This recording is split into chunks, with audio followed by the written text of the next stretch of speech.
Well, shall we? Let's get to it. We are tWoTcast, episode 288. All right, everyone shut the f*** up. We are Wheel of Time. Reread podcast. Explicit and R freaking rated. Jono's the wild card, always talking shit. Joe's the straight man. He's a total dick. Tom calls in if he's not too busy. We are tWoTcast!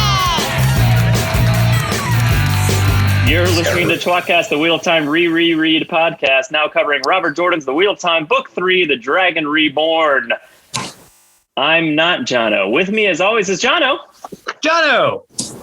And I'm Joe, and Tom is 99% of the time here also. Study your math. I'm gonna skip out tonight. Percentages is a small percentage of math.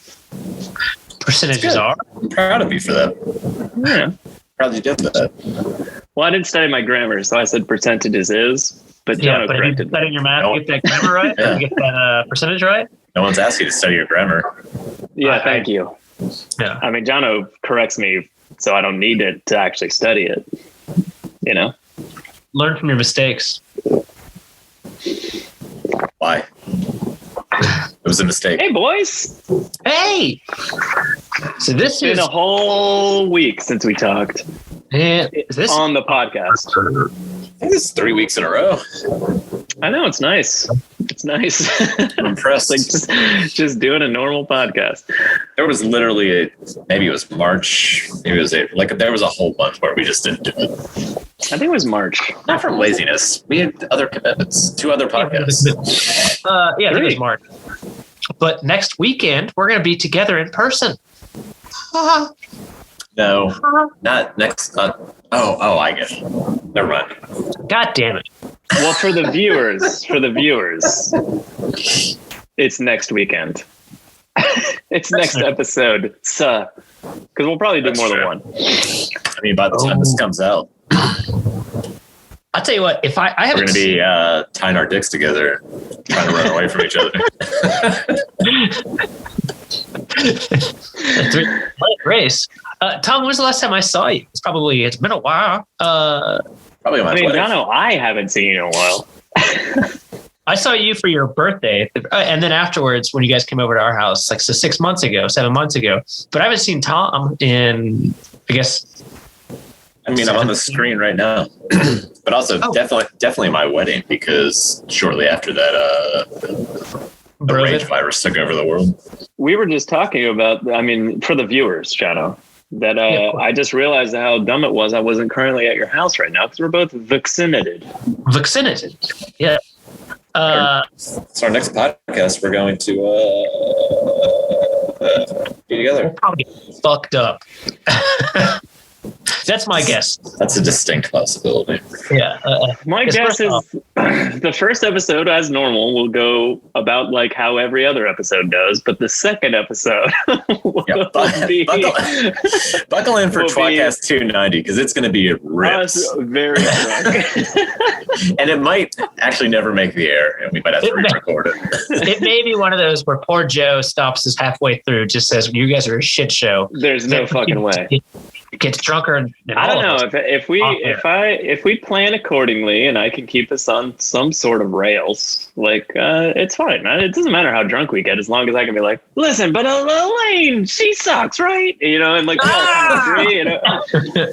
I hate rails. My only problem is in terms of hey, remember we're talking about a chapter. Sometimes we get off the our rails are very loose. But when we get really drunk and then we get off the rails, and then I look down and an hour's gone by and I'm like, we haven't started talking about the book yet. Yeah. Or we're still on the first chapter of 5. What has happened here? You're going to get a solid hour deep dive on chapter 45, and then 30 seconds each for the next 4 chapters. And then we're just going to be like, that's it. That's all I got for this week. We fucking don't care. We're done. I do it because all of a sudden I'm just I need to eat 3 pieces of pizza right now. And then what happens? I get sleepies or really fucked up. Oh, no. Works out for us. So yeah, I'm excited. I'm excited to see you, Tommy Bear. It's gonna be fun. We'll see what it's like. We'll see what it's like. Right now, it's interesting because we all get drunk, but in our own separate homes. And it's a little easier to manage somehow. I don't know. I mean, I've been out when we're together, literally the entire pandemic, going to bars, going to weddings, like just going fucking crazy.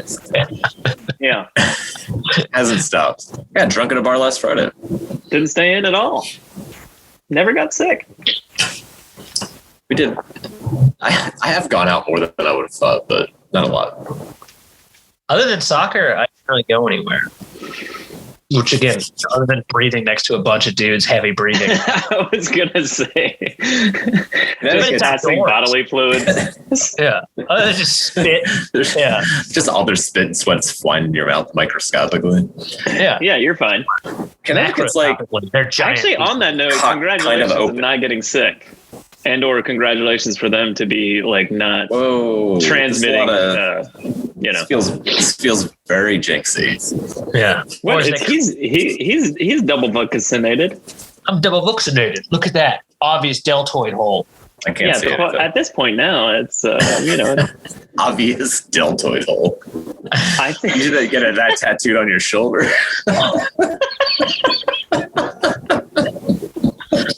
It's gonna be the shape of Tarvalon. All of these are good. It's a fucking weird thing to say. Yeah, look at that obvious deltoid hole. Like the first vaccination. I think my blood is so like just filled with sludge that I didn't bleed or something. Like just like I'm dying slowly or something. Because like he put the vaccine in the first time, and then he's like, well, here's a Band-Aid. I don't really know where I put it in. I think it's right there. Same. You're not bleeding. That happened to me. She just goes, oh, you're not even bleeding. All right, see you later. And I was just like, yeah, it was weird. Right. He put a Band-Aid on me and he was like, I think it was around here. I don't know. Just want to be like, hey, lady, I'm a functional alcoholic. My blood should be pouring out. Yeah, it should be shitty. It should sprayed out in the stream. It's very thin right now. And then I've also have considered like, what if they put the vaccine and the alcohol just killed it immediately? Yeah, that's like, another thing. Nice try, vaccine. You can't survive in here. That doesn't matter. The virus can't. You think this is normal blood? 50% alcohol. Suck a dick. Nice try, vaccine. I get the second vaccine the day before I move. Oh, yay. Gonna feel good. Timing. Gonna feel good. Feel great. Good. Yeah, you're gonna unload that truck in 1 single hour. Yeah, vaccine feel good. Yeah. I swear to God, I am gonna unload that fucking truck in 1 hour now. Out of spite. I'm gonna make. Everyone's gonna be tired from driving them, and I'm just gonna be like, move! It's happening. We only have 3 minutes left. Loading a truck takes way longer than unloading a truck. That's true. That's true. I'm not gonna set furniture up as like we're loading. We're just gonna like boxes in the garage. Fuck it, we're done. It's gonna go quick. I'm sure it will. We have to christen our new house, Joe, with champagne. Oh, I thought you were talking about fuck. Oh, champ? So crisp. That's Santana champ. What have you guys been watching? Because I don't really care about reading or diddling. So many things. I watched The Americans from start to finish. I'd never seen that before. I haven't watched that yet. Watched Shadow and Bone. Watching the Nevers. I haven't watched that. I started the Nevers. I only watched the first episode. Is it good? It's okay. It's drop an episode, right? I don't know. I'll binge it when it's done. 5. First of all, Cobra Kai interrupted my watching of the Nevers, so I don't care. Let's just talk about that. Oh, and I stopped caring immediately. I'm also rewatching iCarly.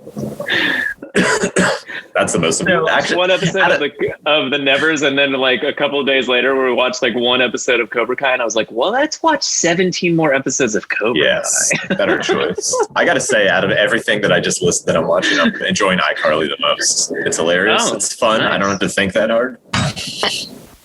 iCarly's it's a show. right? On the interwebs. It's a Nickelodeon show. For small children. For small children. Yeah. Not like 16-year-olds, like 12. 12, yeah. Yeah. 12 at most. But you know what? It's good, dumb fun. That's what I like. And the Bad Batch. I didn't watch the first episode because Lauren might actually want to watch that with me. So I don't know if I haven't started. I haven't gone out of my way to watch it without her and abandon her. So I'm kind of holding off, but I do want to watch that. It's that the Bad first Bitch shot is of about you do every morning. Squad of clone troopers from the Star Wars universe, Jono. Okay. Yeah. I have not watched. You know what's really, really good, Tom? I don't know if you want to watch a cartoon, but Invincible on Amazon Prime, where Wheel of Time will be on, is very I guess I finished Invincible and I finished Falcon and Winter Soldier. Yes, was Invincible good, man? I loved it. Yeah, it's really good. I really liked the hour-longish episode they made. It was really cool. It kind of gave you more of a story in every episode. I didn't feel like I needed to watch 3 more episodes after watching one. I was like, I feel content and moving on. Yeah, and it's super true to the comic. Yeah, it is. Yeah, I feel like his dad was more of a douche in this, but I mean, not by a large margin or anything, but just a little more evil. Oh, I've seen Pee-wee's Big Adventure too. Oh yeah, that's a good one. Yeah, Large Marge. Yeah. Oh, yeah. You said large margin. Yeah, that's what I was talking about. Large Marge. That's how you measure who's a dick on a TV show. Pretty big large dick. Margin. Not by a large margin, but I only have a little tiny bit of Cobra Kai left, and part of my brain just I don't understand what I need to do to make Netflix just make the show materialize in front of me the second I need it at all times. You know what you do when you finish? You watch all 4 Karate Kid movies and rewatch the whole entire thing. That's what I think I'm going to do. That's what I think. I think that's what I'm going to do. I'm not going to lie. And it was actually an incredible experience. And Johnny said something along the lines of "send it to the internet," but I don't remember what it was. But it wasn't as good as "send it to the internet," but he said something equally as funny. And I was just like, "What? Damn it! I forgot what it was." I want to tell. I was like the next morning, I was like, "What did he say last night?" Because we watched 3 episodes, and I was like, "What did he say last night? I need to talk to Tom about it." I would bet that it had something to do with that kid's rehab. Maybe. Send it to the internet. It might be the greatest thing he's ever said. What's Jono watching? Jono, what are you watching? We have gone bananas. We were watching a lot of shit. Apparently, I'm following Tom. We watched the first episode of The Nevers, and then oddly enough, our neighbor came over and got really drunk with us, which was funny. Also been watching. What else was on your list, Tom? Shadow and Bone. Shadow and Bone. Yeah, so we're halfway through that. Not great, but interesting. Yeah. Let's see, what else was on your list, Tom? The Americans. Oh no, but that's on the queue. So apparently, just minus 1 or 2 things. Just follow Tom for me, and then other things we're watching is, of course, Jeopardy, which is on in 6 minutes, but I won't see it tonight. Who's the host going to be? Right now, it's the same news anchor dude who's on CBS. I forget his name. But who do you think it's going to be? Let's talk about Aaron Rodgers and his... I loved Aaron Rodgers. I thought he was bizarrely delightful in a way that was campy, but he was totally just aware of it and just didn't give a fuck. He was just kind of having fun. I feel confident he's going to leave the Packers if they don't trade him. Would Jeopardy hire Aaron Rodgers as permanent host? I love the idea. Jeopardy actually trades for him and 2 draft picks, and Jeopardy becomes the next team in the NFL. But the only teams that Rodgers wanted to be traded to are all on the West Coast, and it's really because he wants to be able to do Jeopardy and play football. Football. It's not a joke. It's really happening, man. Jono, who are your he's top a spiteful 3, son of a bitch. Who are your top 3 hosts that have guested? The most? Aaron Rodgers, Ken Jennings, and probably maybe Anderson Cooper. I'm pretty excited for LeVar Burton, though. I think LeVar Burton is going to be kind of my favorite. He would probably be awesome. No, he has not yet. He's doing it in a few weeks. I thought Katie Couric was distinctly uninteresting, which is funny. How long did they do it? Did they do it a week? 2 weeks each, except for also the executive producer for Jeopardy. He was pretty good too. Ken Jennings had like a 4 or 5 week kind of thing. I don't think they're going to pick Ken Jennings. He's not. I don't think so. Going to spike ratings or do anything interesting at all. He doesn't have the right voice. Like he seems like a safe choice.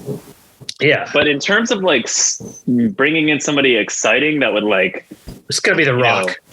Yeah, it's gonna be The Rock. That's where I was going with that. Can you smell what Jeopardy's cooking? You're like, what the fuck? I think that would be a step down for The Rock. No offense to Jeopardy. What Jeopardy is cooking? That would be incredible. Real excited for Double Jeopardy tonight. He just lifts up his own podium and tosses it.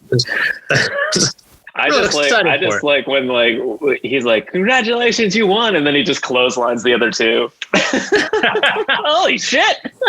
It doesn't matter what potables are. Dropping down. Yeah. It doesn't matter what potables are. That's fantastic. Be amazing. Anyway. Wait, was that in order of your favorites? 1 through 3? Some like just those are the top 3. I don't know who my number 1 is. It's probably you have to pick one person that's current that has already guest hosted. I think I'll go if Aaron Rodgers is available, I'll go on Aaron Rodgers, just because I think it's like the dumbest best choice that'll also keep like. I think that makes it the most interesting though, because it's the dumbest best choice. You're putting a lot of pressure on the Packers right now and giving Aaron Rodgers a lot of leverage. Once I know superfan Jonathan Colbert is the Aaron Rodgers that was Jeopardy. Yeah, football. Football. Yeah, just the amount of dumb Packers jokes that happened in his 2-week stint were already really funny.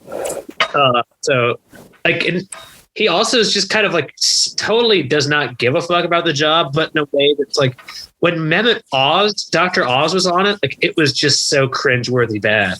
Have you read like Peter King and stuff like that? Like Rodgers is super into it. Like he wants the job. No, I haven't. It's awesome. Yeah. Oh, he wants the job. I think. I mean, why not? He's won a Super Bowl. He's won the MVP a couple of times. Like, fuck it. He's fucked Olivia Munn. What else is there to accomplish? I'm gonna host. You gotta bring all those sportsing fans. Yeah. Into the Jeopardy fandom. You know, like it's a melding of two worlds. Like he's charismatic, obviously, and again, he just kind of. Like you said, he seems to enjoy it and just have like a dumb smile behind like every dumb joke he makes. Like, you know who that would be? That was the Packers. I wonder if he's more blown away by hosting Jeopardy than he is having won the Super Bowl. He's just like, man, this is incredible. I can't believe this is happening to me. It does make the least sense of all career arcs, MVP, Super Bowl. That made sense. You could have told me that. I mean, you know, what do other football players go on to do? They sit on ESPN and they host things like they do. Yeah, they host. Yeah, they host things. It's normal career path. Aaron Rodgers was the MVP of the NFL last year. He's at like the height of his powers. I don't know what we're talking about, but this is our episode covering the Dragon Reborn, written by Robert Jordan. Chapters 36 through 39. Spoiler warning, this is a reread podcast. We've also reread the series. And everything that we say is probably going to be influenced by something we read later. For somebody that actually doesn't know that. And I don't know why I need to say that, but I feel like I do need to say that these days. Yeah, we're going to ruin everything. Yeah. Literally everything. Or rather just have a free and open discussion. And if you haven't read the series, then you shouldn't be listening to it. That's really what it means. Your wife. Chapter 36, The Daughter of the Night. And it's a parent chapter, and he's on a boat.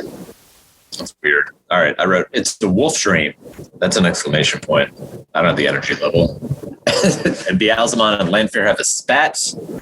Rand tries to kill another one of his friends. Perrin tells Moraine about his dream. Rand kills that lady. That comes up a lot for solid. him down the line. Solid. He's really upset about killing this lady for like a long time.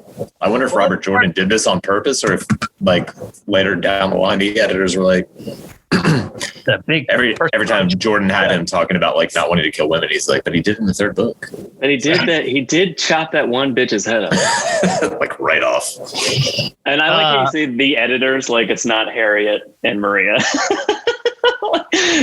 It's just the two of them going, really? I honestly wonder if this was like a throwaway prologue to this chapter, and then he was like, shit, I'm gonna have to reference this 100 times. God damn. It's a good question, right? Like, maybe it's a weird commentary at the time of kind of like, well, actually, that's not your mother, it's a man, kind of Austin Powers style, and yeah. Turns out it's a man. Oh no, it's not. And we never go. Just gender fluidity was not really a big topic in the early 90s, so Rand really didn't understand, and then afterwards became aware, like, wow, you know what? Even if maybe she had woman, and now I've really fucked myself over. Like that's a really kind of like he became a more kind of like a understanding Rand as far as what all he made. I see. Yeah, like a Jesus Rand. Yeah. I mean, let's just keep talking about this part because I don't care if we skip the end and go back, and then we can go back. We never find out if that group of people is actually dark friends or if it was just the normal people that a gray man was tagging along with. He might have actually just really beheaded like a lady that was walking So I'm pretty sure it's dark friends based on the weird dream scenario he's in earlier when Perrin sees him, because like it's not an actual dream, because it's like and it's also very like, I don't know, like Ishmael pieces on a chessboard moving towards each other, and he maybe even literally knows her face, which is why he knows that she's the most dangerous, because he literally comments on that. He's like, she has to die first because she's the most dangerous. I was like, what? All right. So it's a really bizarre thing, and again, like we talked about it last episode, but we were drunk, with thankfully a huge change from now, of like, it doesn't seem like really that that's right. That Robert Jordan really kind of hammered out what he wants like the world of dreams to look like. So like in the dream, Rand is hanging out in the dream, and 11 people are slowly walking to him, some of which are Beardral, and then Perrin comes there, also almost gets killed after the others get killed. Like it makes sense that Rand is so like using the dream world necessarily in a way, and then all of a sudden, after waking up, he kills the same fucking people. But that's kind of how it seems. It's just kind of bizarre. But I think he sort of knew in a weird way. Like, and and it's more than just like intuition that someone wanting to share his fire is a potential threat. Like it's like he was sure of it before it even happened. Like in a, and that's why it indicates to me that like maybe he saw something in the dream that he's like, I also still kind of aware of who's tracking him in a way, and like kind of like, I feel like he's still in the dream in person that night, and he's not sleeping, and he thinks that every single person he runs into is an illusion of Beelzebub, and he's just going to kill them all, no matter who it is. A fair fucking evaluation. And on that note, I do wonder if that's the case, if these were actual dark friends or if he just murdered a bunch of people. Well, just people. I wrote, "Can we share your fire? Sure, nearly headless merchant." And then he murders them all. I like that we're doing this chapter like it's the backwards episode of Seinfeld. It is. We are. And then I thought it was so funny because he was like, "I need a horse," and she's like still holding onto her horse. Thank you, ma'am. It's such a weird thing, not just because again butchers people off the cuff. First off, huge change, right? That he can he needs to. Kills a woman. That's not normal. And then he butchers 10 guards plus a gray man without noticing that guy. But he fucking like, and again, they may not have been ready, but he dances through 10 dudes, no problem.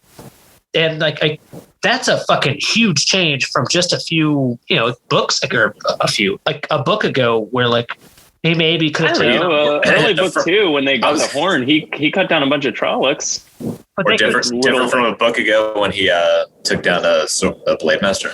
Yeah, but again, 10 on 1. Like if you get it wrong once, you're fucked. I think it's just when he gets in the zone of the Flame in the Void and he's like working the sword forms, like he could just murder endlessly. Like I just don't like. Maybe he taps into like old loose Theron knowledge or something, but like something about when he goes into those sword forms, like and actually focuses, and he's not like distracted with like the here and now. Like he seems to just be like and just like dominates. And I assume it's like old loose Theron shit, but maybe it's just focus. You know, he's just doing what Lan taught him. Or and there's that. Too. They're also not ready. It's a valid point. Yeah. But let's talk instead about the most important thing here, and that he then brings them to him on their knees and saying, "It's okay, I'm the Dragon Reborn."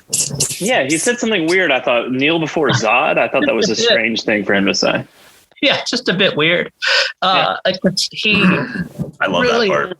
It's so fucking just like 10 headless corpses, like maimed, like, probably still spurting blood, like just like bowing before him in a circle, and he's like, "It's 10, all right." 10 years ago, Tom said something along the lines of, "How funny was it that the beginning of this book he was like very awkward and didn't like people like kneeling to him?" And now fast forward to this chapter, and I was like, "That's a fantastic idea." This is my favorite rant. Crazy. I'm the Dragon Reborn and the God of all of you rant is my favorite Bible. I completely agree. Like just like him, it's before. I think as soon as he gets the dagger wound in his side, he already has a wound in his side. But when he gets the cut from, that's when he starts going like actually crazy. I think after that, like up until that point, he's just like fun crazy, and you're like, oh, this is entertaining. He's gonna murder a bunch of people.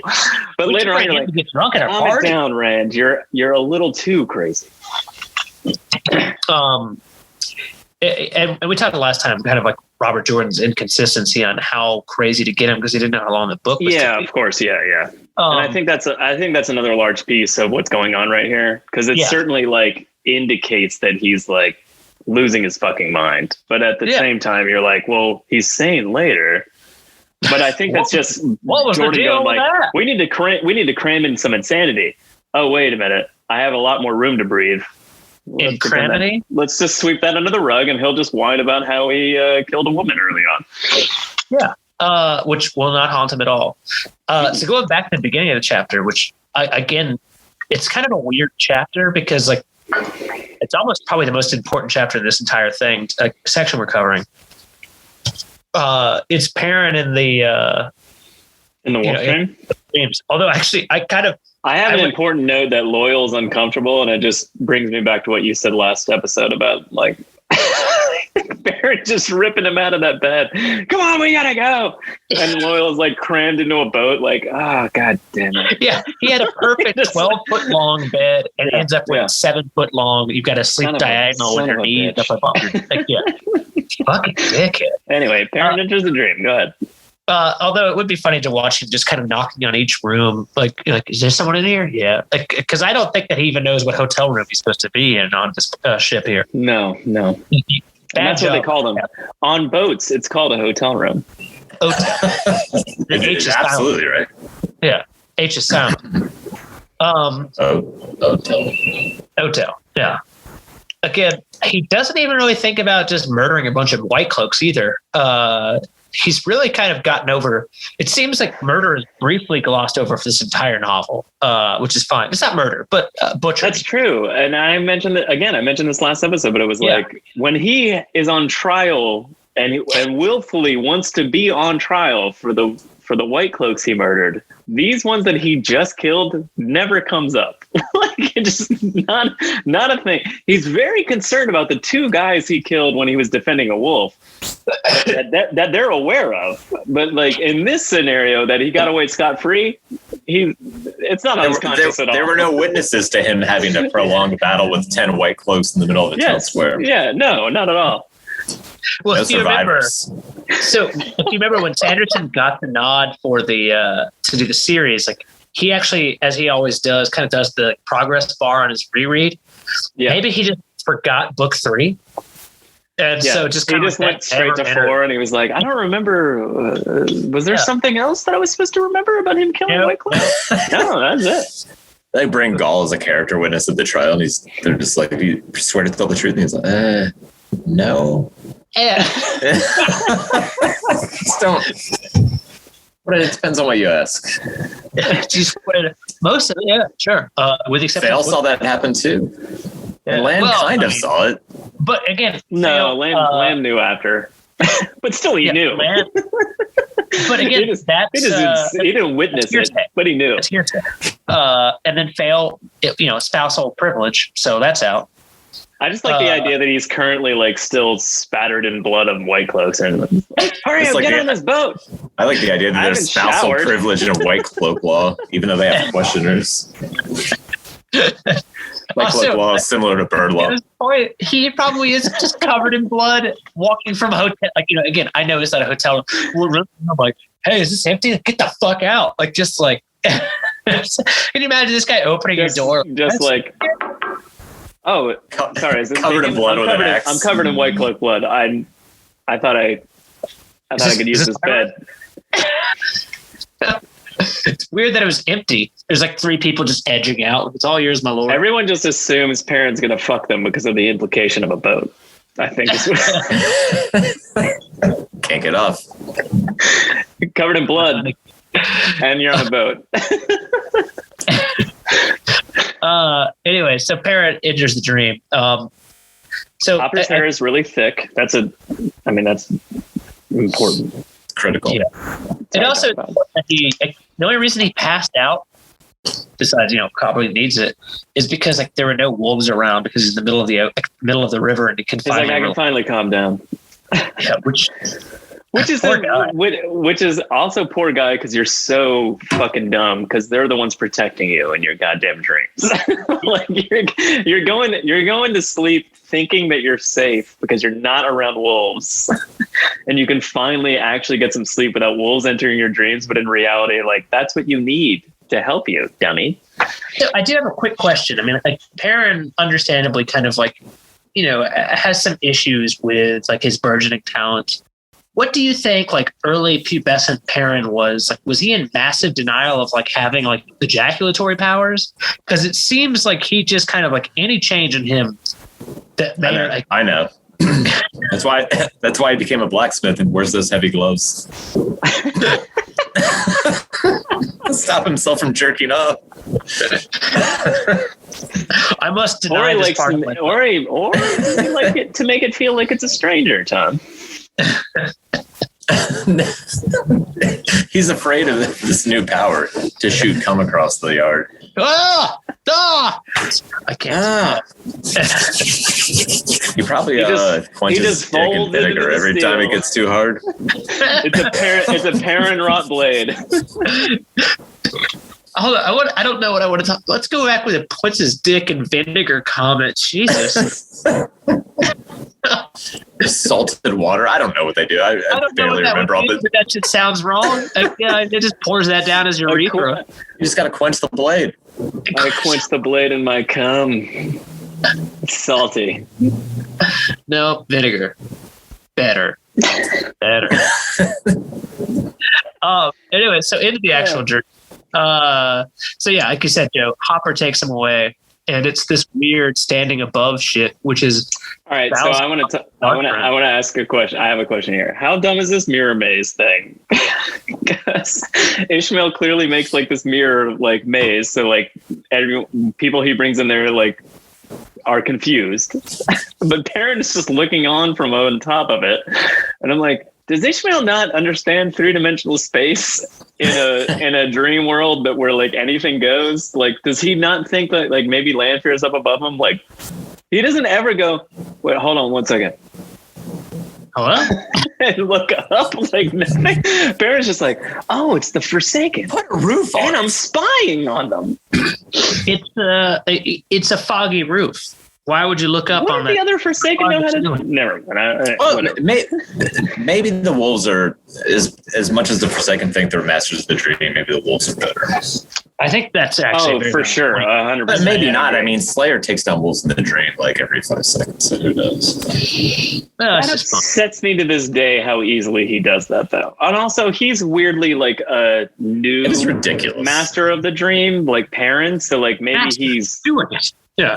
Well, I mean, like the Forsaken like to claim that they have like dominion over this, but they're obviously idiots, even compared to like some of the wise ones. You know what I mean? So like Lanfear especially. Maybe it's just like Hunter. Slayer is like more of a like knowledgeable in the sense that Parent is as well. He should be. He lives half his life in the dream. Yeah, exactly. That's what I'm saying. Like maybe he's just like, you idiots don't know what you're doing. I know exactly what I'm doing. Yeah. You allowed Matt to escape. Go on. Oh yeah. So you allowed Matt to escape, and so he just melt this merchant down. It does seem like an unnecessary lesson for the other people to come in and it does. No, my favorite part is like because it's like in real life you would kill somebody and then be like send the other two off, and it's like it sends a message, right? But in the dream, it's like you kill someone. doesn't really like they don't have any way of verifying if this person died or not. They don't even know who this person is probably. So they're just like, well, I saw a scary dream and the dark one killed a man, but I don't know if it was real or not. So I guess it was threatening, but it wasn't like really threatening. He said it was real, but he's the father of lies, so I don't know. It's very much a Bond villain, just like, presses the button and this guy melts and the other two just get to walk away. But I could just... You all fucked up, but number 3 dies. Do you think the Shadow never wins because they murder like 90% of their capable employees for making like a slight mistake? It seems like it's a simple mistake. And then keep replacing them with people that are less competent until eventually you're just left with like a bunch of idiots. Exactly. It's like anti-Peter principle instead just of like poor management. Up, they just keep killing people down. Yeah. Speaking of poor management, Lanfear comes in. 10 best employees I could have, but 2 of them did not do so. Like they slightly fucked up, so I'm gonna cut their heads off. Move on.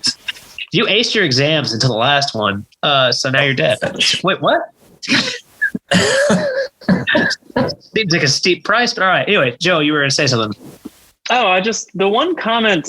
So there's a conversation between Lanfear and Ishmael, and so those dudes got the noblemen, assuming that they're noblemen, the dark friends leave. And Ishmael and Lanfear are talking, and it's just like it's kind of a power dynamic of like, well, fuck you, I don't. And he's like, do you still serve the Dark Lord? And because it's kind of like alluding to the fact that we don't know that he's not the Dark Lord at this point, but we all know that's not the case. So like it's Ishmael versus Lanfear. Yeah. And she's like, yeah, I do. Fuck you, kind of thing. But I do like her one note of saying like, you had 3,000 years and Loose Theron. I was trapped that entire time. You had 3,000 years and Loose Theron is still walking around. Like, how capable are you? Like, fuck you. I served the Great Lady. And I was like, that's a solid fucking point. I would give it 2 things. I don't know. Yeah. And first off, I mean, it's a great point too, that like, I think that this is supposed to be another kind of, by the way, as opposed to, just like that fucking poem that Varen read, clearly Balsamon is not the Dark One. Balsamon is a man? Balsamon. Secondly, I remember there was a quote from Robert Jordan about like kind of like, the Forsaken are so powerful. How come they haven't really done that much? And his response was, I could see that kind of thing. But at the same time, all they need is for the forces of light to not unite behind Rand. And, they have spent so much time, again, 3,000 years, Ishmael has spent kind of just destabilizing the tower. There's so much indecision there, that kind of thing. Now, is that really that great of a usage of 3,000 years? I don't know. I haven't had that many time, that much time. Well, I mean, you and I, we're all well aware that he wasn't out that entire time. He was like in and out. Balsamon, in hindsight, his ability could have done better. You have 3,000 years to get this shit stabilize the tower. Like he's done things. It's just and like the population is definitely. I mean, there's huge holes where there's no countries, right? I mean, so like he's definitely done like a fair amount of sowing of chaos. Letting him rule. At the same time, yeah, you would also expect him maybe if he wasn't quite so fucking insane. Maybe he's Lord of Chaos. Maybe. Tom froze. Tom is frozen. Yeah, I was like, he's back. I was sitting here waiting to, So Perrin freaks out that Lanfear's in his dream. And it's that hot really that I've been trying to not jerk off about. Yeah. So, all right, I only have one real quick note before we move on. Perrin wakes up and well, first of all, he thinks, I need to go tell Moraine. And then he proceeds to pass out and wake up in the morning. And then when he wakes up in the morning and goes tells Moraine, he knocks on like multiple people's doors and none of them are Moraine. And he finally finds her. But Robert Jordan goes out of his way to go, hold on, she was sitting on her bed fully dressed. Like, just goes out of his way to be like, fully dressed. And I was just like, interesting note. Thank you for letting me know that Perrin didn't walk in on her half naked again. In case you were wondering this time. Yeah. Chapter 30. It just felt like he went out of his way to be like, she's fully clothed at this moment in time. The bush again. Yeah. Thank you. Best title chapter ever. Also, like, to your point, though, there is this weird, like, Bush to the bushing. He tells her what's going on. Her response is like, "Wow, the red Ajah would love to gentle you." What? Yeah, he goes out of his way to be like, listen, I know I don't tell Moraine a lot of things, but I should probably tell her that I saw Rand and that this happened and it was real and Lanfear. And he goes in and tells her all this stuff. And he's like, I probably won't tell her everything in the future even. Like, he even thinks that. And it's like, he even makes that analogy of the scissors and like, you need the pin because if you don't have this one important piece, they're not scissors, kind of thing. And it's just like he goes in and tells her all this important stuff. She's like, huh, wow. Hey, you can tell me everything and you need to tell me everything. I'm on your side. Oh, wait. Oh, man, you're lucky nobody else heard that. They would kill you. Yeah, they would kill you. You're lucky you're not dead. Also, poorly handled. You are on a boat, I mean, the implication is there. It just seems like such a weird thing to tell someone. And also, it seems like there's a real big problem with the Red Ajah here. She's like, yeah, they would have gentled you. I can't channel. Oh, you'd probably die in their hands. They're like, what the fuck? Yeah. And you could just make that comment offhand? Like, it did seem like a Robert Jordan ham-fisted way of reiterating that Perrin's wolf shit and the wolf dream has nothing to do with channeling, and he's not going to eventually channel. So there's like part of it made sense in that way of being like, hey guys, these are the rules, and don't break. It just seems like such a weird thing for her to say. Again, maybe if she hadn't been fully clothed, it would have been more rational. But anyway, Kalendor calls to Rand, and we're done. Chapter 37, Fires in Cairhien. It's in the Gwyn chapter, and the girls, and they're on the Eridan, traveling. Okay. The blue name. Can you guys hear me right now? Yeah, I can hear you. Can you hear me right now? I can hear you right then. I've been going in and out. All right, so I got the Gwyn streams on a boat now, and then I know we've already done Seinfeld references, but all I could think of is when Jerry just says, "I like people's dreams, like I like other people's pictures, like I'm only interested if I'm in them." Like we've been hearing a lot about other people's dreams. The ship gets caught, and the girls leave the boat. There's an Aiel. That's pretty much the whole chapter, other than Harry. I really don't have much personally, Joe. I mean, other than, it gets kind of interesting briefly, like that we're getting these glimpses of dreams, but at the same time, it's literally shit we already know, like Bat playing dice with the Dark One. Okay, great. Rand's being in danger. Okay, great. I'm worried about there's like Shanchan with my parents, but that can't be real. I'm like, actually it is, but never mind. We'll see you next book. And then The only other thing is just that Elaine and there is. Well, Joe, I don't want to take the whole thing. No, go ahead. No, I'll chime in. Go on. Yeah, Elaine comes up, and she is concerned for Carrion, and she's of course going to be the next queen here. But we don't know that, Jono. Come on, it could be anybody. Spoiler. He just goes, "Gray man." Which is a dumb thing to yell out in the middle of a ship anyway. And then Elaine is just as dumb and just grabs the source immediately and says, "Where?" Like, you've got time to just like what is that reaction? Like it just it was a murderer. What? Where? And then just like a lightning bolt stabs the river, and you're like, "God damn it, Elaine! Get your shit under control." It is really stupid from them that they can't figure out why a Grayman would be following Matt. And I'm sure I made the same thing 10 years ago. And the answer is he's tWoTcast, goddammit. He is part of the pattern. He is part of everything going around Rand. He is one of literally the 3 most important people in the world by definition for being tWoTcast. Why would a Grayman be following him? I feel like you should know that. She's like, I don't know, Jono. That seems silly.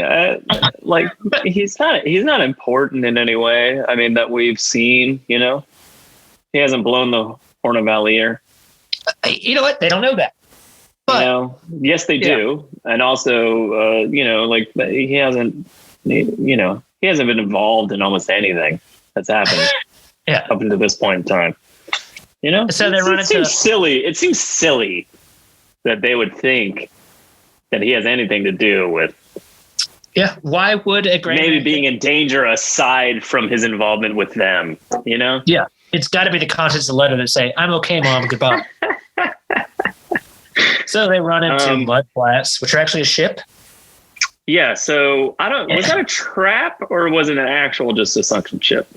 It's a sunken ship. They make it seem like it might be on purpose later. I don't think so. I don't think so either, but I felt like there was like a tidbit later that I was like, was that on purpose? No, I don't think so. I think it's just bad luck. So Joe or Tom, a question for you. Is this a good decision to get off? Yeah. And then go on the Carrion side. It's 6 miles to Jareen on one side, which is filled with brigands and has, clearly ruins. Listen, there are 3 Aes Sedai that can take care of themselves. 15 miles on the Andorran side. They'll be fine, Jono. But that being said, I think it is a good decision. However, I mean, on a serious note, it's a good decision, assuming you are aware of your goddamn surroundings and you're paying attention, which they're clearly fucking not. So, yes, it's a good decision if you go out onto that side of the river, assuming there's going to be danger and you're prepared for it. But they do the exact opposite of that. So no, it's a bad decision. I wish that when they had been walking, that the boat they'd originally been on had just gone sailing past them and everybody was waving. That would have been the best. But I don't think it's a good decision. I'm not stopping on that side of the river, bitch. But it's a decision I would have made. I will get off the highway and drive an extra hour as long as I'm continuing forward motion rather than sit in traffic for 5 minutes. No, it's an understandable reason to want to leave.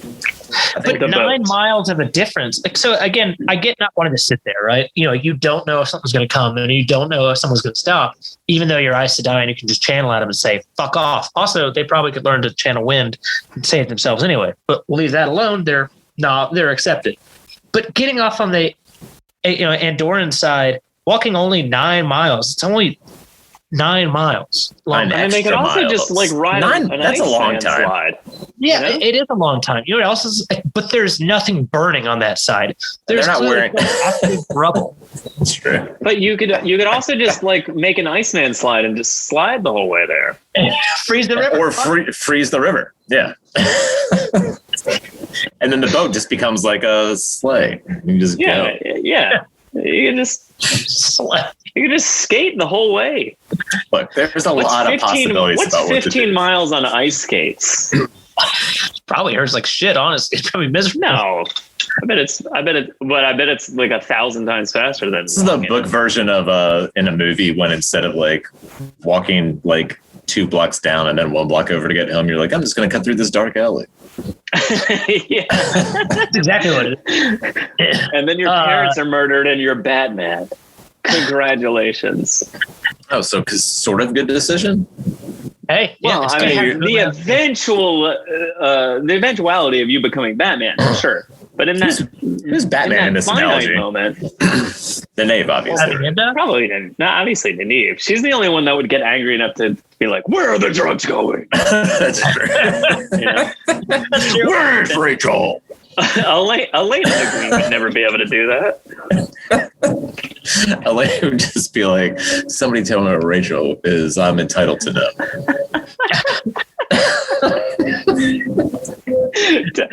Just Elena in a Batman mask going like, tell me where Rachel is. I feel like I'm entitled to know. It's like the greatest. I'm a princess. Idea I've ever heard. Let me know what's happening. Not that you're supposed to know this, but underneath this mask, actually, the daughter heir of Andor, kind of important. Tell me what I need to know. Like, that's your interrogation technique? It's a good one. People like her smile. It continues to work. And it works constantly. Nynaeve hung me off the side of a building and threatened me with a gravelly voice. I'm scared of her. I'm rich, bitch. I'm the Paris Hilton of the Eye of the World. Oh, man. Oh, fuck Elaine. You know what I mean? That's hot. Yeah, it's hot. Yeah, just kind of that. Do you think she's got like kind of like red and gold curls for pubic hair? Do you think she has them styled? Of course.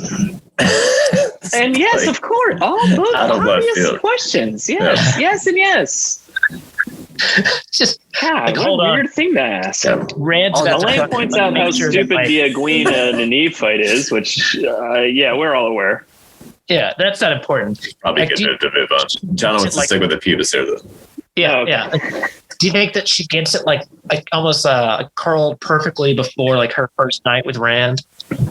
Yeah, she goes to the Andor pubis salon. It's the opposite of a Brazilian. How tiny are those curlers? Maybe that's not wrong. They're thick as hell. They're just that thing that comes down over your head at a salon, except there's like a very tiny one for your vagina.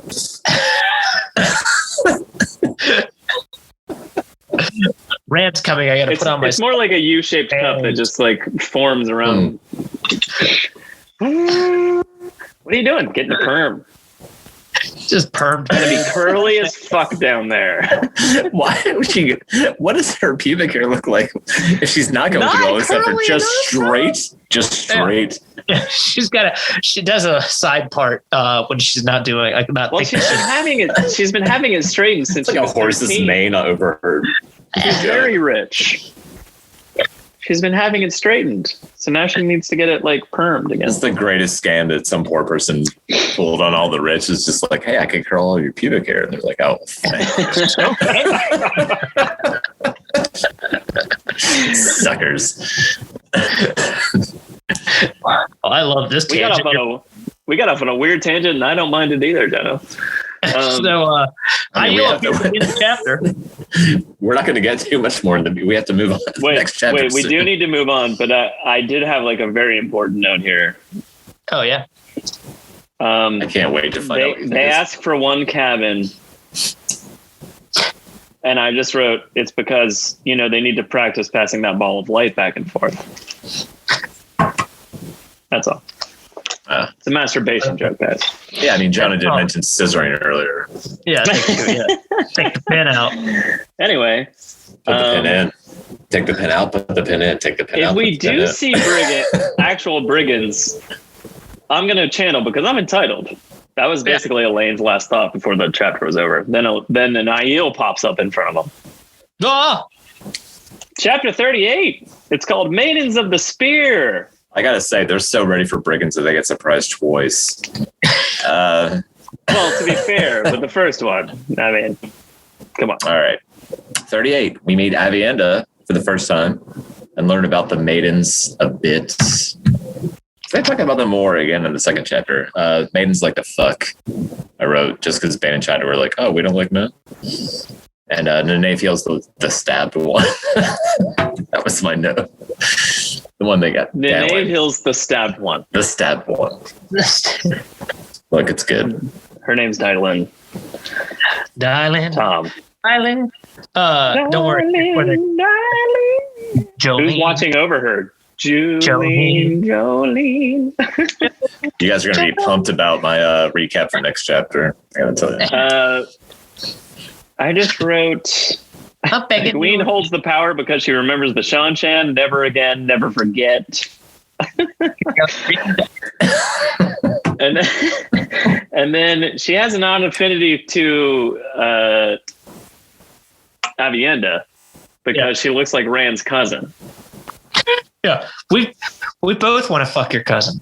Oh, no, I said 10 years ago, like I thought it might be because she's maybe sensing the ability to channel in her. Yeah, I think you're right. I think they retconned that later. Or we didn't talk about it at all. I just mentioned it. Oh, yes, you're 100% correct. Yeah, they brought it up in book 5 or something like that, or maybe no, book 4. When Egwene and Avienda get there, and they relate that she can channel, and she's like, "Oh, that's why I kind of felt something familiar with her." Well, good job, me from 10 years ago, and also, good job you for remembering for clarifying that up for something you already read and then forgot you read. Yeah, well, that's what happened. You did it. Good job, Joey. She basically says, "We saw your rings. Are you wise ones? Can you heal my sister?" I like Avienda. Real quick, I love Avienda's comment. Like Nynaeve's like, "Yes, we're going right now." And Egwene's like, "Fuck, well, thanks for consulting us, you bitch," kind of thing in that moment. But I love Avienda's comment of just going like, "Oh, you're very to the point and small suffering of fools, much like a wise one. I like you," kind of thing. And I was just like, I like that. That was a good comment. It describes Nynaeve very well to me. Avienda seems really happy to meet people that are like wise ones, given the fact that she's currently avoiding becoming a wise one. Yeah. Interesting. Considering, I don't even understand how they let her go, but we'll get to that later. We did not. I think you briefly mentioned it, Joe, that the women are being obnoxious to each other, and in this case, it's Egwene and Nynaeve. I'm trying to avoid mentioning it, but it's inevitable. But yeah, go ahead. So it's really one of those kind of briefly. It's not too laden with everything, like a couple chapters long, but it is already frustrating as hell. Because they have the same shit happen later. I think it's Egwene Nynaeve and Elaine have it later on. The commonality is women.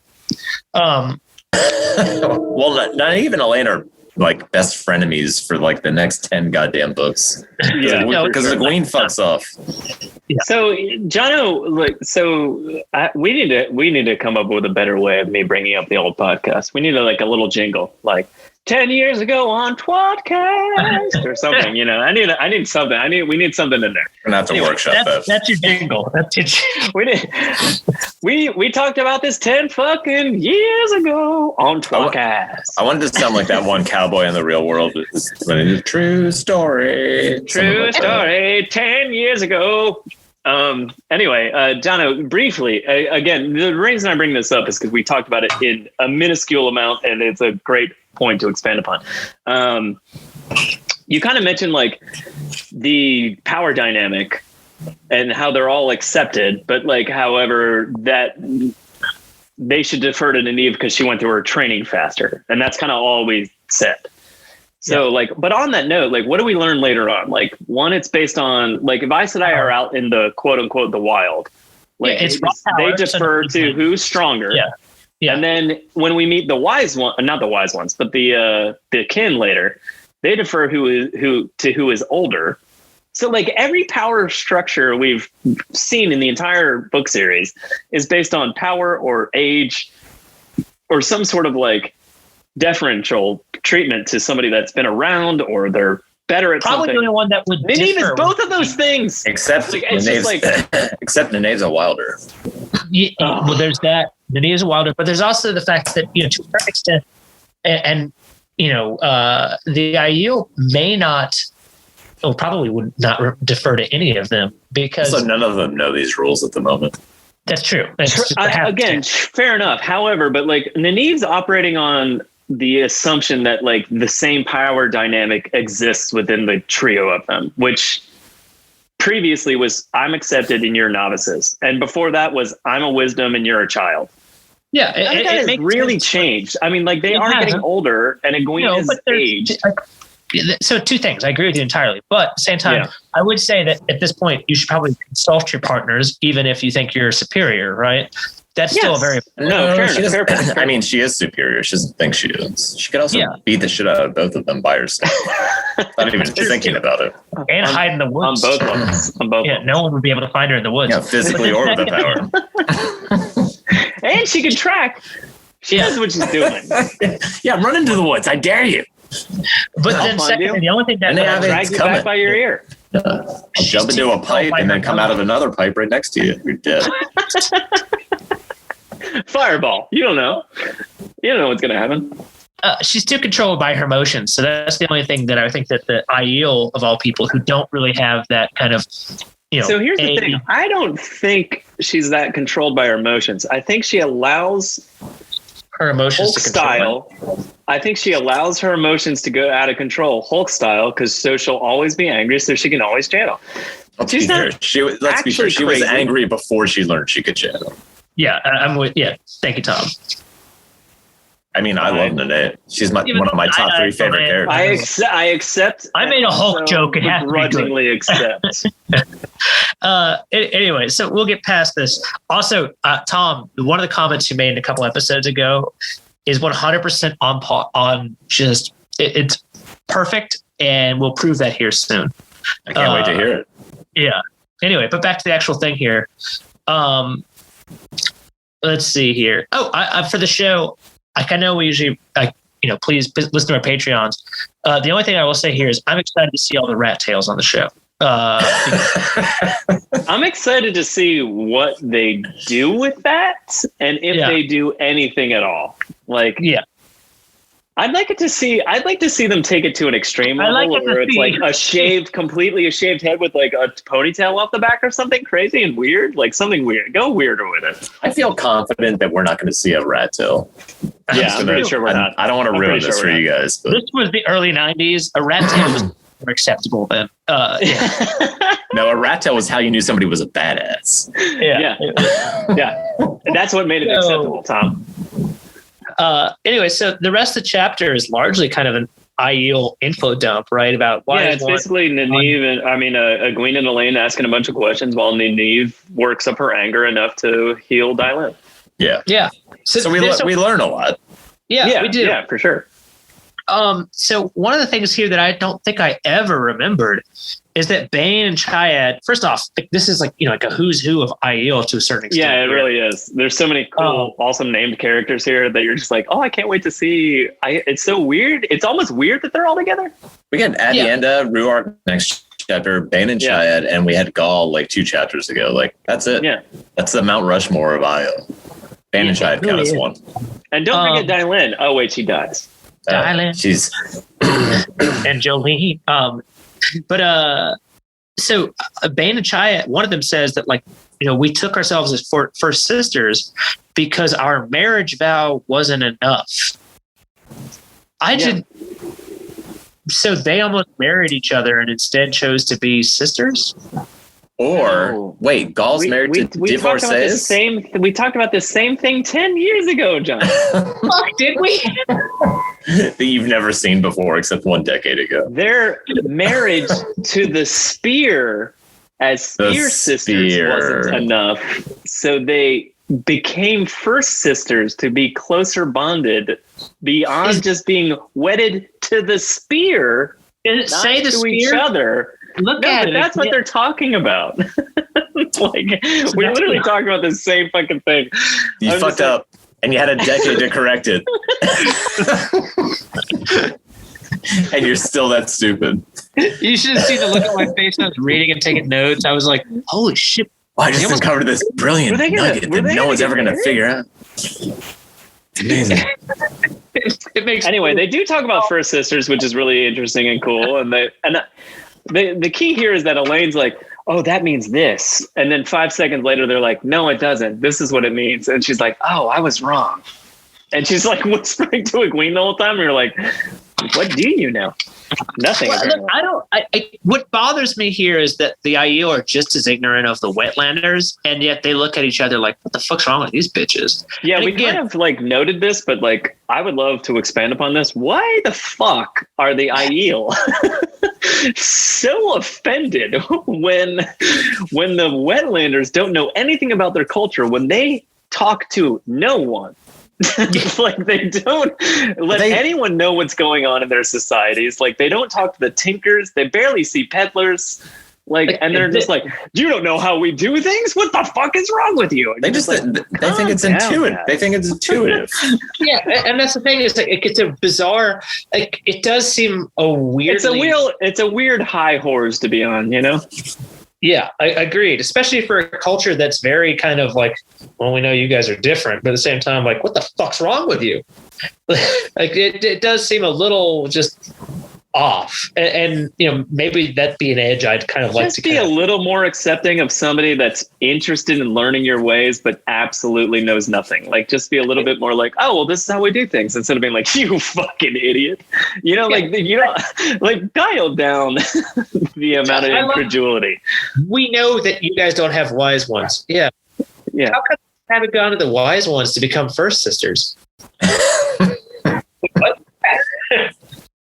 Or they think they're wise ones. They're like, why didn't you go to yourselves to become your... Well, I mean, that part is understandable. Yourselves. It's like, hey, if you feel closely bonded, like, why don't you just go to the Aes Sedai? Like, they don't mean literally go to wise ones. They just mean, like, your variation of a wise one. Like, why don't you just do this thing? Well, it turns out they were right, because Elaine does that later with a couple ladies. That's right. And one of them's right there. Anyway, Diamond is healed. And, I think Elaine looks at Abby and is like, we're going to fuck later. Yeah. We're about to pass that ball of light back and forth. It's going to be a couple years. I'm hearing what you say about First Sisters, and I'm going to taste your pussy on a dick. I'm intrigued. God damn. I had another serious note. What? That's what happens. No, that's it. Diamond's healed. Take care of her, Nynaeve says. And then it's chapter 39. Real quick, I thought it was interesting. They talked about Balefire and before the break, that was cool. The Aes Sedai. But again, we'll get to that shit later. Chapter 39. It's called. Tom, get to it. What's it called? Threats in the pattern with a D. Threats with a D. Oh, threats with a D. Well, that's what I said. Threats. What do you say? Threats. Shit, fuck, cock. I said threeds. Threeds. Oh, I thought you said Tourette's. Threeds in the pattern. Oh, that's right. All right, go on, Tommy Dare. The reads. All right, but the Wonder Girls possibly send the Isle to Tyr with an offhanded comment, kind of. They get kidnapped again, not for the last time in this book, even.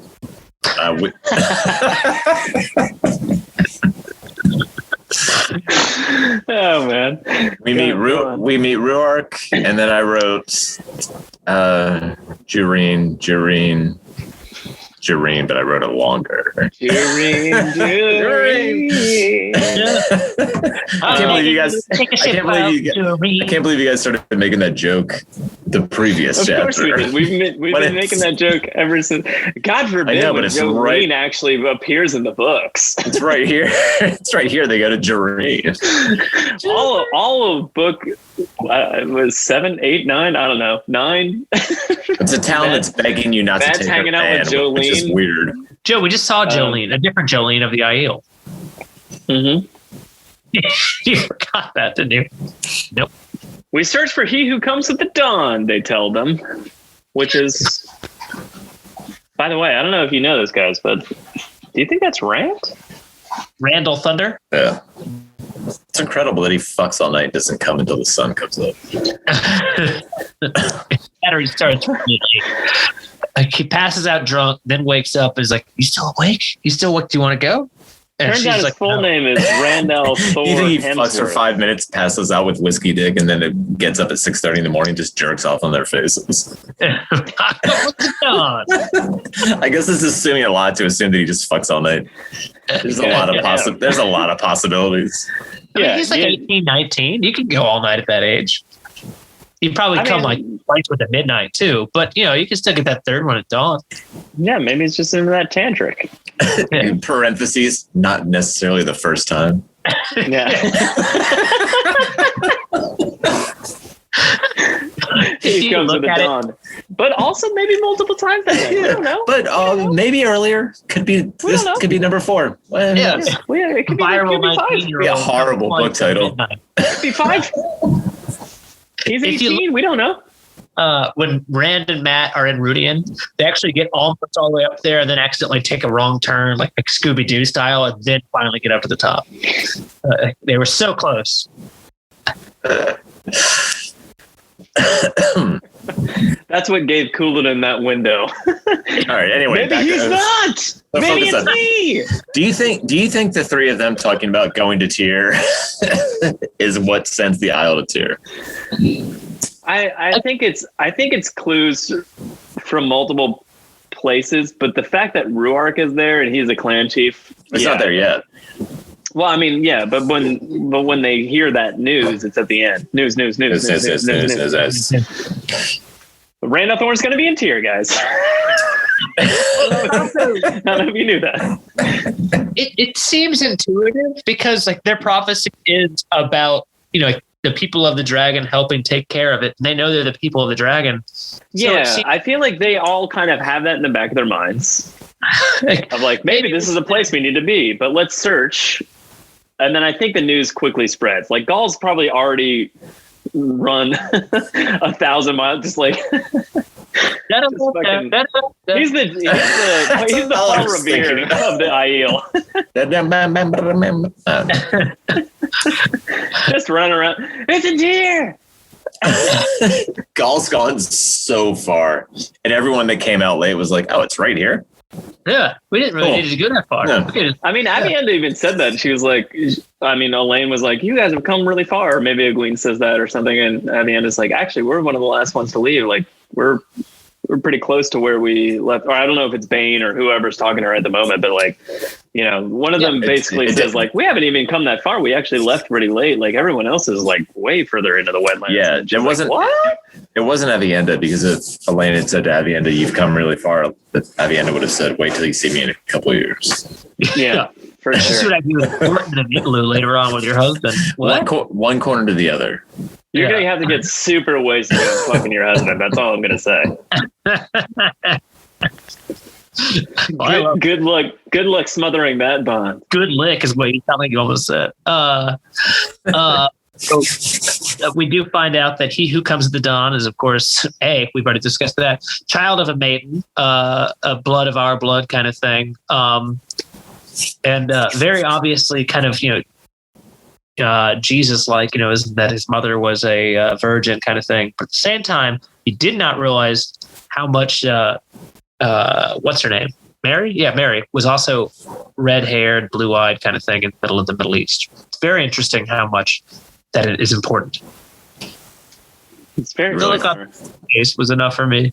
It really threw me off for a minute. Yeah, that's my biblical contribution. I thought it was fine. I mean, Rand is Jesus / Harry Potter. Yeah. / Harry Potter. Because Harry Potter. I mean, we all know the Bible is a ripoff of Harry Potter. As we're all aware. Jesus wearing with a thunderbolt scar. Could you imagine if somebody wasn't aware of that? Yeah, it'd be weird. I mean, we've talked about it for years now, so like I feel like. I mean, everybody's talked about it for years now. I heard it in church. I'm laughing at the idea of you going to church. I went to church. I went to church the other day. They were talking about how the Bible is a ripoff of Harry Potter. Did you go to church? They have benches and then small knee beds.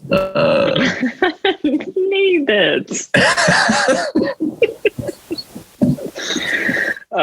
So they discuss how Elaine revealed that she is the daughter of Andor.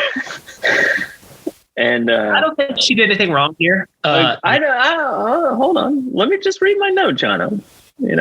Just hold on. Cunt. That's my note. Weren't you scared they would know who you were? And she said, no, because I'm a dumb bint. And even though I just told you I just learned how much I don't know about the Aiel, I still revealed myself for no reason whatsoever. It could possibly have gotten myself and you killed or worse, expelled. Harry Potter reference. It's actually a really good point. They do hate the Karheen, and she is somewhat tied to them as well. They already killed the king of that city. Yeah, she literally just goes like, hey, you know the king that you came here 20 years ago to murder? Yep. I'm loosely related to him. Yeah. But on the other hand, I think it's all right. Right? She's got a different. We're cool. They would never know that a track end is at all related to. No, I mean. Oh, why? Because they're backwards savages. I think they know all kinds of things about the wetlands that they don't know about the Aiel. Except they don't know how to walk across it. Apparently, they're afraid of water. I think the key here is that Elaine thinks she knows who the Aiel are, and then everything that she hears and says is wrong, and she realizes that I don't know that much about them, and then she still said that up front.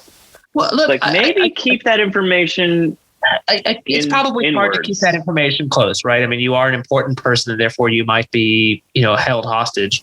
But at the same time, I mean, I think that I do feel there's an important part here to notice how naive both cultures are toward the other. And in this case, I do feel that Elaine is more for realizing that I don't know shit about the Aiel, whereas the Aiel are like, what the fuck's wrong with these people? No, I like to give her shit, but in fairness, I agree with you. Elaine is not currently being an asshole. No, but I've got a theory on this that's coming up soon, and you're gonna fucking love it, Tom. I think Elaine's the only one that should have alarm bells ringing in her skull the second she sees Aiel over the dragon wall. Like she should feel like something is wrong there. Well, she does. I mean, she brings it up 5 seconds later. She's like, you know who they're looking for? They're looking for Rand. This is important. Like she blatantly, she kind of knows what's going on. I mean, I guess. Yeah, you don't think so? But I mean, I'm. This is Joe, and I'm sitting here trying to give Elaine a little bit of credit. I'm just saying, I guess. I mean, they're on a boat going down the river, and she's worried about, brigands and war and Karheen things going badly, and then she sees Aiel over the dragon wall. She should know what the consequences of that are. Fuck! I didn't even think about that aspect of that. She's been taught that her entire life. Yeah.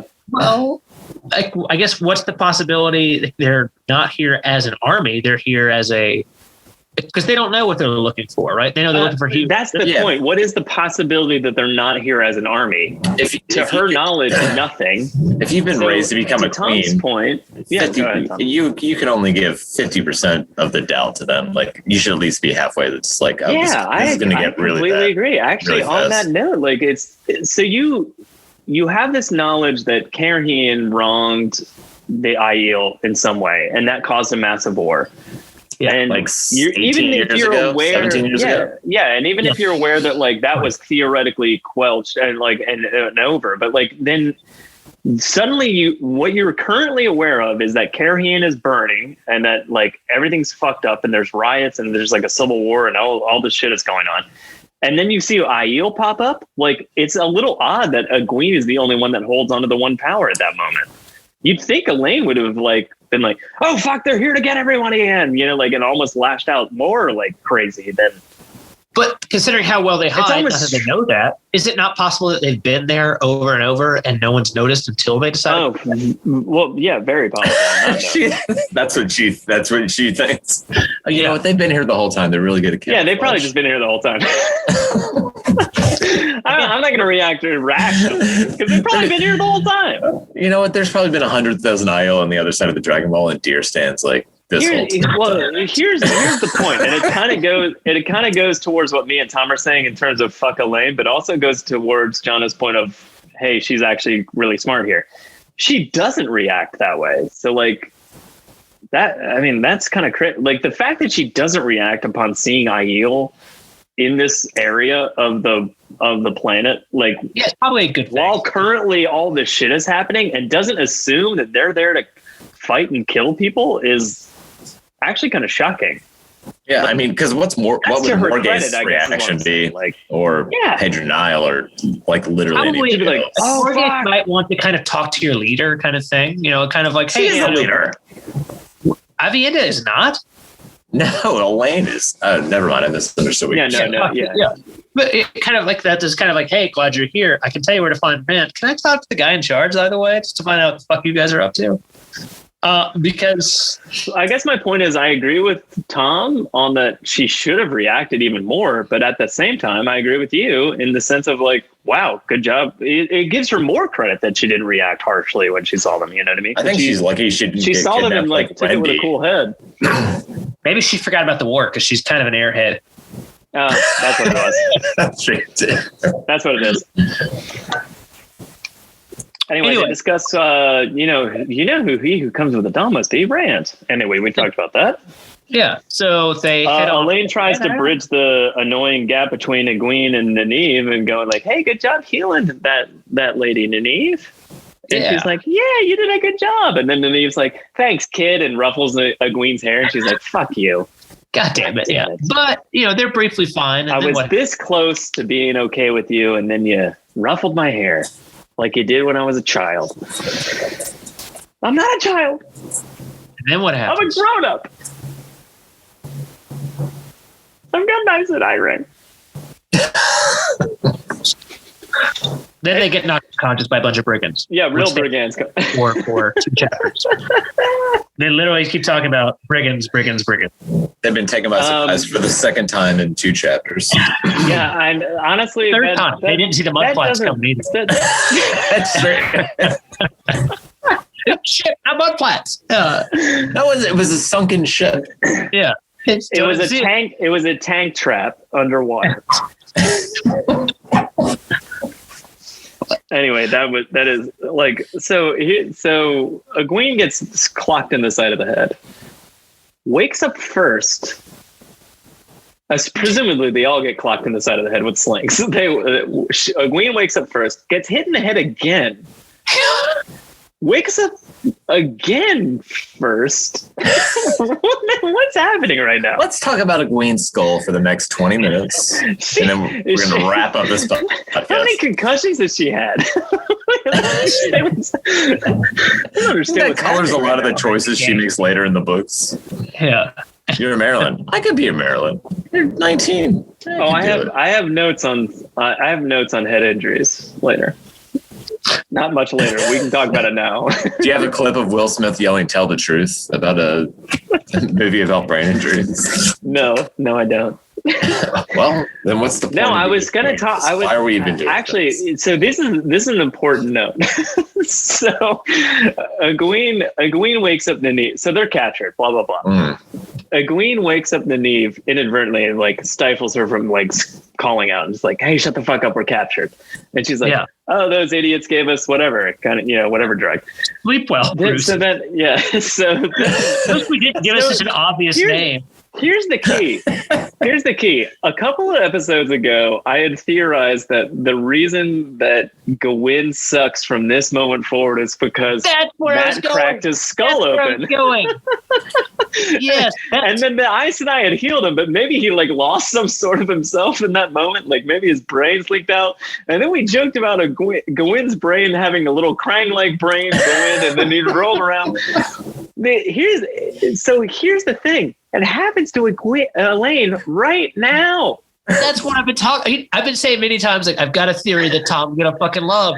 That's the theory. Elaine seems to be like she loses some sort of rationalization. Nynaeve wakes up and goes and scoots over to Elaine in the little room that they're in and goes, "Elaine's really hurt. Her skull is broken." and then I'm like, holy shit. Elaine has been incredibly reasonable up until this point. And now I'm like...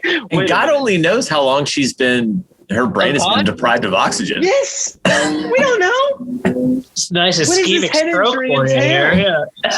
Do both Elaine and Gawain receive massive head trauma and then they get healed? And then from that moment forward, they're like insane and yet not themselves. And everyone hates them as a reader. Like the readers hate them from Is that what I'm seeing right now? This makes a lot of sense. It does. It does. It kind of. It really does. That they're not serial killers. A brother and sister team. Just rape and murder nonstop. Holy fuck. Jesus Christ. I love that it's got to be rape and murder because it's a teen. Why not? What else are they going to do? I guess murder? So Elaine's tolerable, then a massive head injury, then never tolerable again. Just like Gawain. I sat there laughing my ass off. There's a lot of similarities here. Do you remember when you... Sorry, Jono, go. Oh, it's just laughing my ass off. I'm just like, Tom and Joe are going to love this because Tom went off stuff in a few books or a few chapters ago. Holy fuck. Like, I just made an offhand joke about maybe some of Gawain's brains leaked out, and that's why everyone hates him after this. And then, like, not like 5 chapters later, we're just like, holy shit, did the same thing happen to Elaine? Is that what happened? When did you start to hate Gawain? My question is, did when the tower falls, did Robin crack Morgaze's skull open and then heal her? Because that would answer a lot of questions. He's just banging her doggy up against like a brick wall. I hated Gawain when the tower fell and he sided with Elida and murdered Hammer. I didn't hate him when he sided with Elida. No, that was in the sense that he sided with like the warders that were siding with Elida. Like, I don't feel like he actively sided with Elida. I feel like he he helped them out of the tower, for God's sakes. Like, yeah, but he still was just like, I hate Gallo because he always does the right thing. And I'm like, man, you just did what you accused Gallo of doing all the time. You should have never been on this side. Yes. And then, but every moment after that, I was like, Gawain, what the fuck are you doing? Yeah, his brain is broken. When did you start to hate Elaine? His brain is broken. Because a little piece of his brain is running around in a little, I don't know, whatever version of Krang you want to talk about. There's a couple of versions. One's a little tripod on wheels. That's just a little brain sitting on a little tripod. That's Elaine. The other version is he has a full-on robotic legs and arms. He's still just in a little wheelchair for his brain, essentially. The other version, he has a full-on android body. He has a full body, but he's in the stomach. Yeah, but his brain's in his belly, because that's where you put it. And that could be problematic for a lot of things. Yeah, everyone knows your center of balance makes a lot of sense when you can see straight out of your belly button. I started to hate Elaine, I think, when she wanted to fuck Tom. Or maybe... Which is when? When she decided she wanted to do the tightrope, like, no matter what, and fuck everybody. Or possibly... She wanted to fuck Tom in the next when she tries to take over the band. All of those things. Yeah. So by the way, we're talking about books 4, books 5, and then what's that? 7? So basically everything after this. Yeah, basically everything after this. After her head breaks and it gets healed up incorrectly. I'm just saying I think we should take a close focus on how Elaine is after this moment and go in from this point forward and just be like, there it is. Moments of insanity. And none of that happens prior to those moments of head injuries. Well, let's finish this. I think we're on to something here, boys. Valid point here. Yeah, we solved it. The brigands hit them. She retained the egg white, but the yolk fell out, and she was never the same. Exactly. Usually the opposite too. Kind of the yolk stays in the shell. The rest. Like to Nynaeve's knowledge, she healed Elaine. But what she doesn't know is that they were riding upside down on horseback for a while, like draped over the side of a horse. So like her brains are just leaking out. It's leaking out all over the place.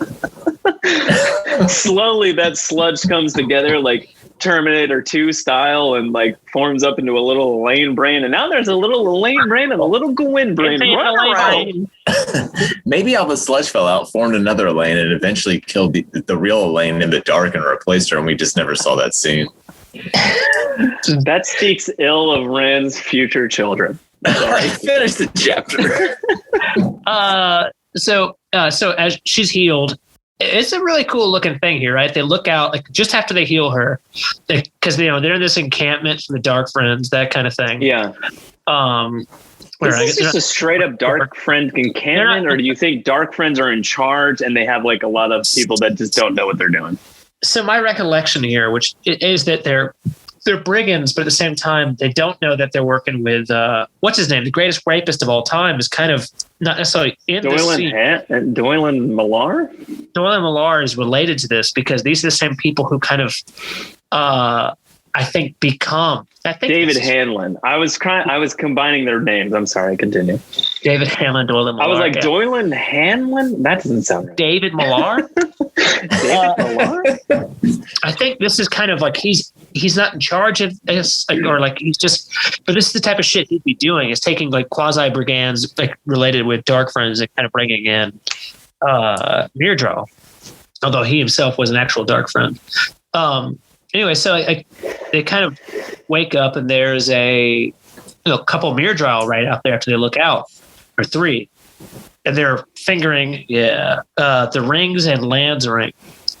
And it was Land's ring that tipped them off though, because they were like, these are the ones we're looking for, and you're just like, oh shit, because like hey, I said they're like, oh good, more dead I said I. Yeah, we sell women, but that one they were like, oh shit. Also, which brigand do you think took that ring nestled out from Nynaeve's breasts? Oh, I did one. Little lucky one. That's the right answer. Probably the guy named Coke, and he just did a line off her tits too. So show like that. This is something that'd be amazing in a film, right? Like the Myrddraal are sitting there thinking like, stop talking about Patreon stuff. Again, in a film, but it does lend itself perfectly to it. No, this is an awesome scene. It's incredible. I itch human, and then all of a sudden, that fine little trickle of earth, which sounds like until I said fine little trickle of sexual. Like all of a sudden, the chain drops. Sounds like a witch. Looks, and then dozens of Aiels sweep in the room and butcher 30 fucking people. Like, it's fucking awesome. Fucking amazing. And Myrddraal. I almost put in the notes, like, first time we get to see the Aiel be, like, killing people. Yeah. And then I was like, oh, we just saw Gaul do that. But this is not the same. It's awesome. Yeah, but this is, like, multiple, and they're fighting together, and it's like, it's like Miyagi-Do on a floating platform. You know what I'm saying? This is our Chris Farley moment once again. Like, remember that time? Yeah, remember that time? It's awesome. Like seeing the Aiel like whip into the room. Like I just imagine like ninja style, just like like Christmas Vacation and just like cops smashing through every window. Just like, holy shit! They slaughter everybody effortlessly, and then this is the first time we've ever really seen anybody face a Myrddraal like with no fear whatsoever. They got like not even like Lan or Intard, like really fucking. They're cool. circling him and just like, yeah, let's do it. Fuck you, bitch. It's awesome. Do you think they should wear no fear shirts? That would be really cool. Do you think they have springs of Mountain Dew Extreme in the waist instead of water? That's why they're confused by rivers. I really liked when Dylan said, "Dance with me, Shadow Man." Because there's little things in these books that like get thrown away and then never brought up again, and a lot of them are like little names for the fades or whatever, like just little things like that. And you're just like, oh, wish he had brought back Shadow Man. Where's that one? Because they call them eyeless. They call them like they call them all so many different things. I like Lurks, but like Lurks. That's the perfect example of a name that like is brought up early and then never like brought up again. I like Slughead now. Like Dance with Me, Shadow Man was like fucking amazing. Dance me out, Slughead. Dance with Me, Slughead doesn't have the same ring to it. Dance with Me, Slug Man. What does he say? Like when he knocks him off the internet, I spiked him. That's when he's got him hanging off a fucking spear. I spiked him. Oh, boys. Be good. I can't wait till we get fucked up together next weekend. No, but the scene is incredible. I just like, I actually like that we're really talking about how cool it is. We have the hardest time like digging into the action parts. But this one, it's cinematic as fuck. Yeah, it does. This is a scene that like I want to see. Like there's so many of the things that like, and I actually would say I'm sad I don't remember this better. You know, like this should stand out like a Matt versus Gawain and Galad scene. You know, like why isn't this frozen in my brain as like a badass moment? Because you kind of forget about it, and then like every time you reread it, you're like, this is fucking amazing. Like I don't want them to cut this out. I want to see the fucking Aiel like swoop in and then the Nynaeve just come out and balefire the fucking Midril. Like it'll be. I mean, and that's what I was gonna say is like it's badass for the three girls too here, right? Like so, Gawain comes in, burns all three, which is sufficient. Elaine comes in and for some reason condenses them with air, which makes you wonder about the status of her head, because why the fuck is that what you're going to do when you've got so many options? Well, because her brain's leaked out, Jono. Exactly. And then Nynaeve says, you know what she's trying to contain something, but she's not sure what it is. Yeah, she doesn't know. And then Nynaeve uses balefire. I think that's the first usage of balefire, too, which I did not remember at all. Theoretically, Rand has done it previously. True. Yeah. Previously on Rand. In Rand Racing to Tyr. He's killed some Darkhans with balefire. We haven't actually seen it though, I don't think. Or did we? Did we see it or we just allude to it? We saw it if it already happened. Otherwise it's in the next couple chapters. I don't remember. I drank a lot. Yeah, me neither. Anyway. I'm a little confused. But anyway, killing them with balefire is amazing. Yeah. And especially interesting because like the person who usually is kind of does something off the cuff and then it's learned from other people is usually a Gawain.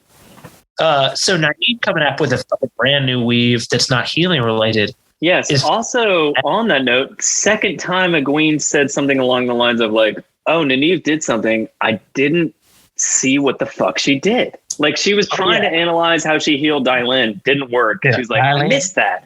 And then like, now this happens and she goes, I saw you do that amazing thing.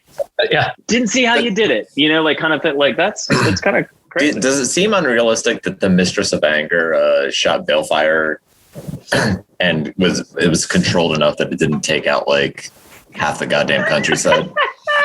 It would have been a little bit more like believable, or like not believable, but like almost more interesting had she been like, whoops, and just like Iron Man, like the side of the boat or the building they're in or something, like just whoops, oh shit. That's how we lose Dylan. She's just like, that person I held before doesn't even exist anymore. I don't understand what happened. Shit, that's an interesting note though, because she balefired them, clearly not that powerful because it didn't go back in time far enough to stop Dylan from dying. Correct. That's a good point.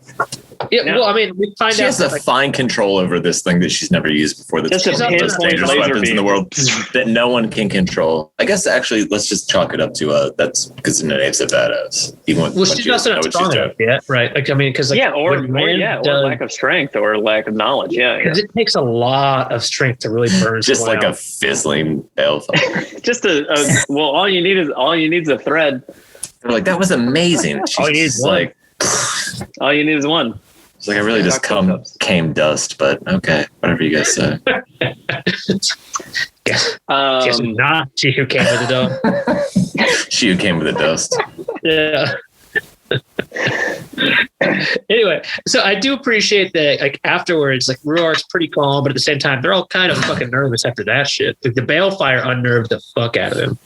I just like I like how the Midril ceased to exist, and then they're like, "What was that?" And then he's like, "I don't know. I got nothing." Magic light bar. It was not good for you, I'll say that. So get the fuck out of my way. The instinctual things that Nynaeve learns as a wilder and barely getting trained is just like how to heal and how to wipe something out of existence backwards in time. Literally heard the rumor. I hear balefire. She literally heard the rumor of something that was called balefire, and then the next time she's just like, balefire. You're like, she learned it after meeting Bail Doman. Very confused. It's insane. Yeah. She do be probably the greatest learner. Anyway, so, you know, like you said, Dylan is dead, Ruark's there, and it's just kind of interesting kind of, you know, just talk between them, but there's really not too much really there. Oh, he does. I read they meet Rourke, who is handsome, if not too old, and then I wrote, so right up Nynaeve's alley. Nope. No, not with handsome. Nynaeve's alley. Tom Maryland. Apparently, it's everyone except for Egwene, because I feel like Rourke's probably about Lan's age, and Egwene is the only one interested in fucking age-appropriate people. Yeah. So they look at Rourke and they're like, she's the only one that doesn't have daddy issues. They're like old. Her dad was there the whole time. Elaine and Nynaeve both. Never mind. Wow, I'll tell you what, this obviously was known in the 90s. It's kind of a discovery. Makes the fucking sense why Elaine got daddy issues with Tom Maryland and all that shit. Like, who is your daddy and what does he do? He was the king of Carrion, or wanted to be, and tried to kill my mom a couple times maybe. And then Tom Maryland tried to kill him. We should definitely have stopped on who is your daddy and what does he do. So that's tWoTcast for this week. If you have any comments or questions, the best way to find us is on Twitter at tWoTcast. Listen wherever you get your podcasts. You can email us at twotcast@gmail.com. tWoTcast theme song is brought to you by Taffy Bennington at Sing with Taffy on Twitter and Anarchy 101 on YouTube. And also everyone's favorite musician on hashtag Twitter time, Androl at Androl Ginhold on Twitter and Androl Bard of Time on YouTube. We're on Patreon at patreon.com/tWoTcast. If you enjoyed the show, help us out and give us some of your money and enjoy exclusive content on Patreon. Money, please. Money, please. Money, please. Money, please. Jono, you totally bought into that lie that a train was going by. Nope, it's going by. Join us next week for the Wheel of Time Book 3, The Dragon Reborn, Part 10, covering chapters 40 through 43. I'm Joe. Say goodnight, Jono. Good night, Jono. And Tom. Study your mouth. Keep the change, you filthy animals, while a train goes by.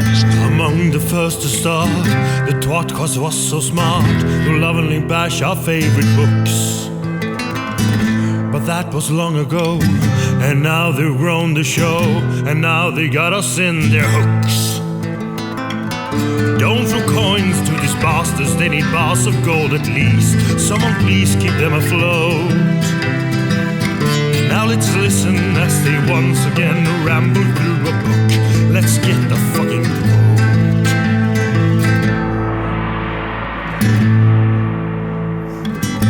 One of them is Tom, but he is barely on. Sometimes he calls into the show. Another one is Jono. Is he their joker? Oh no. And Joe, is he the stupid one? Welcome to the tWoTcast. We will share our love for books and all our hate in every episode. We'll entertain you, make you laugh so hard you barely can stand up. That is the tWoTcast goal.